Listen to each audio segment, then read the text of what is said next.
So hello everyone, my name is Stephanie Nimmo. I'm the Head of Communications and Engagement for our Digitising Social Care programme, and I am here to talk to you today about going digital. It's good for business. So it doesn't matter if you are a provider, if you're a care worker, if you are a commissioner. I think there's something in here that hopefully you'll take away. So first things first, I'm not a techie. This is basically me. It's normally me calling one of my kids to say, my iPhone's not working, and my son, who does work in IT, telling me that, have you switched it off and on again? So I'm definitely not a techie. But I have spent my entire career in communications around technology. And so I'm really passionate about the benefits of technology to change people's lives. And I love working on this program because I really understand care as someone with lived experience. So I had to take 12 years out where I was caring for my daughter. And I still appear to be a carer because #it's complicated. I am now the next of kin and named carer for my mother-in-law. It's very complicated. And she's in Scotland. And yes, and she actually today, after 6 months in hospital, is being discharged home. So I'm on tenterhooks. And I'll share some of that experience as well during this. So if you are a care provider or if you work in a care setting, I think some of these issues that keep a provider awake at night will probably resonate with you. Not enough hours of the day is something we hear all the time. Recruitment, and then keeping the staff, having spent so much time recruiting them, being an attractive employer, the fear of inspections, the constant admin burden, and as well as the financial pressures, especially, cost of living, just paying the utility bills, let alone all of the other nice things that we want to do. And I took this quote. We write a lot of blogs and interviews with people from within the sector who share their experiences. And we spoke to this care home owner, and I thought it was really good that, it's about being efficient, but providing quality care and great support to the people in our care and to the families is crucial. And this care provider is a big user of technology. And he went on to say, technology, it's an enabler to get a bit more time back. But the whole point of technology is to help us do the important things, like sitting down and chatting and freeing up that time that I know everyone I know who works in the care sector complains about. There is never enough time to just spend with people.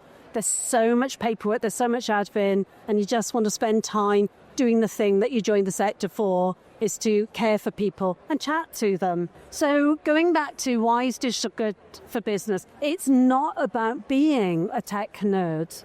It's an enabler to deliver even better care.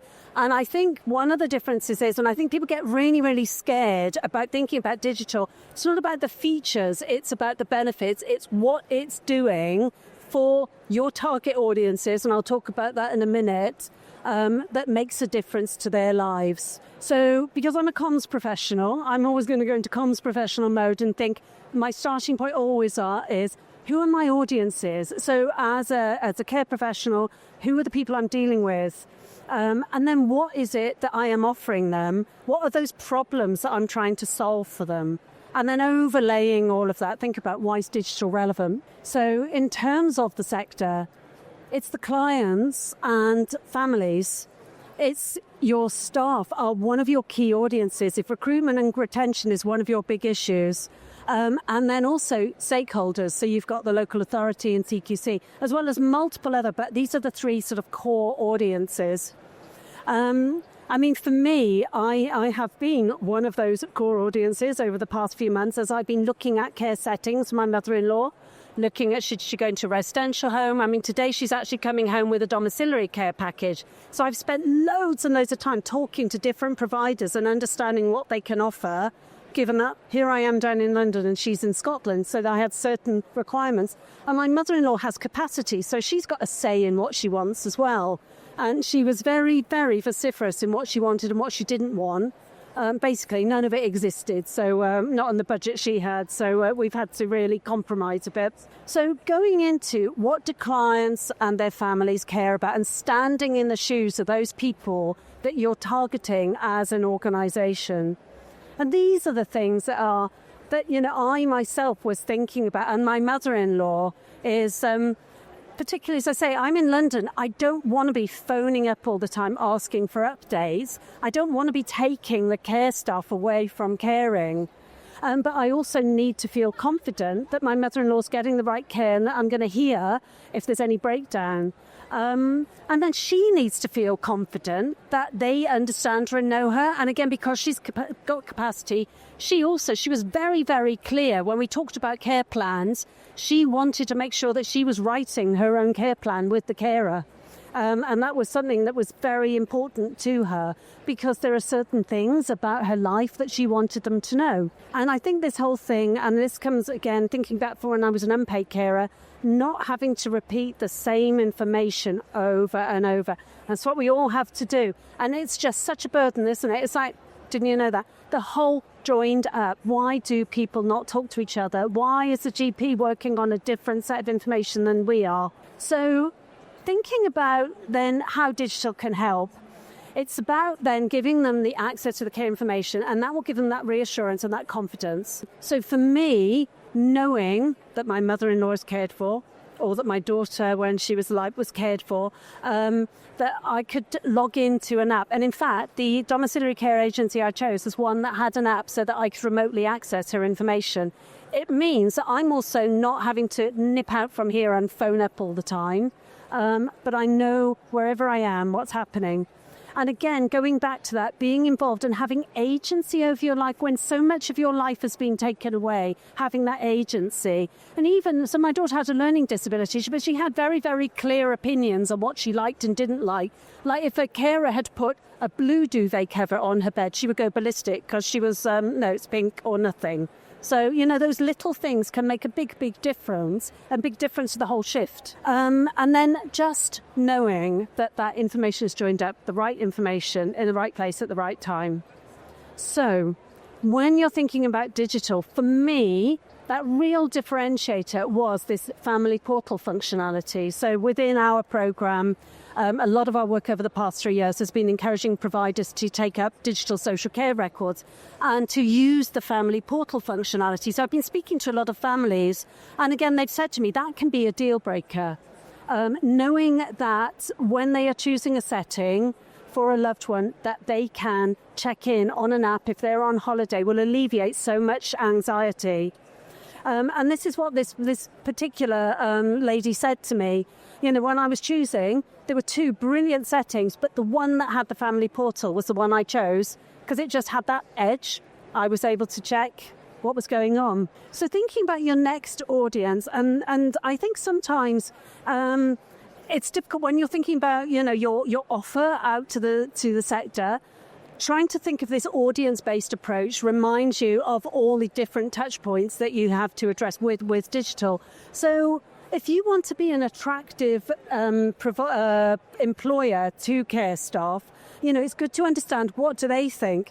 And this is something I was chatting to some care workers and that, oh my God, I didn't have to do this much writing when I was at school. So, the whole thing about writing out notes. Now, as younger people are coming into the sector, they don't want to write. We also know from our research that there's a big proportion of people who work in the sector who don't have English as a first language or are neurodivergent, potentially dyslexic. So it's actually very difficult for them to be writing all this information. And then this whole kind of balance between I went into this sector because I love to care, but I hate having to write up the notes. I'm worried I'm going to forget something. I hate that at the end of the shift, having to write it all up, even down to the I'm embarrassed about spelling and my handwriting. These are all things we've heard. So again, some of the ways that working digitally have helped support neurodivergent staff are things like being able to record information as you go along, voice to text. And that's really important because the CQC will be looking for that in an inspection. How are you supporting the diversity of your workforce? So being able to demonstrate that with your diverse workforce, you're showing reasonable adjustments. And even staff who don't have English as first language, what we're finding is when they do voice to text and then they can run it through a spell check before they put it in, using images as well to capture information, and using devices that they're comfortable with as they're on the go. Also, what we were finding is that when staff fill in forms, I don't know about you, but often if it's a lot of information, so when you're onboarding someone, areas can be missed. Well, when you're using digital, that doesn't happen. So you get that alert. So the staff and the manager is confident that they've got the most up-to-date information and no areas have been missed out. But it also means that the care worker has that information to deliver the person-centred care. So going back to my daughter who would not tolerate a blue duvet cover and would only want pink, knowing that when you go out to visit someone is crucial, because that might be at the very beginning of a big wad of notes. Having that, actually, this is a deal breaker. She's going to either tell you to go home or she'll allow you to stay based on that, is an important part of delivering that person-centred care, and then brings that satisfaction that I'm doing that good job, I'm really helping that person. So this is a quote. We interviewed an activity coordinator. She was very upfront. She said, I'm autistic and I'm dyslexic. And she said, I just want to do my one-to-ones. I want to spend time with the residents. They're like my family. I've been working here for 25 years. But before we went digital, I would get so stressed about all the paperwork because I am dyslexic. And I'd have to come in my spare time. And that's just like shocking, isn't it? Because it just became such a stressor. And the thing that kept her there is that she loved her job. But I mean, you can imagine some people, they would be, I'm not sure if I want to stick around. And now she told us she's actually catching up with herself. She's feeling so much more confident and she's proud of her work. And it's just a lovely thing to hear. And it's, again, something that can be reflected to potential recruits and just that better understanding of, again, how digital is helping them. And then, of course, our third audience are the stakeholders who are going to come all the time with, what's the cost of care at a local authority?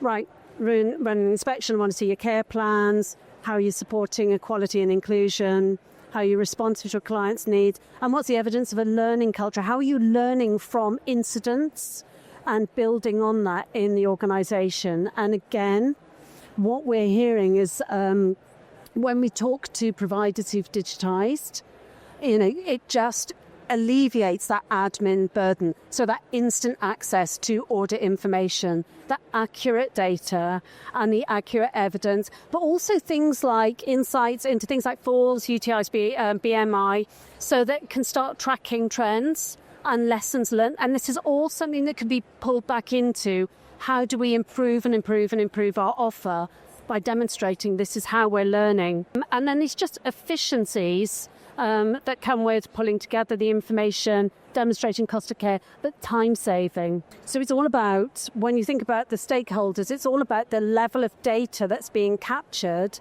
which then you as a provider can demonstrate that you're keeping better quality records, you're delivering real-time updates. These care plans are always up to date because they are constantly being updated on shift. But also we know through our own work we're reducing admin time, so through digital. So we know that a minimum of 20 minutes per care worker per shift is being saved in admin time, which again is something that we're sort of encouraging providers to share. That, so we're not spending our time. I know I was always frustrated seeing carers at the end of a shift at a table. They're not caring. So I just wanted to wrap this up and talk about how you therefore think about how you communicate digital and what you are doing from a digital point of view as a care provider or someone that even works in care that you could potentially talk to the provider, because it's not just about the care itself, but about the digital itself. It's about the difference that it's making and the benefits it's bringing.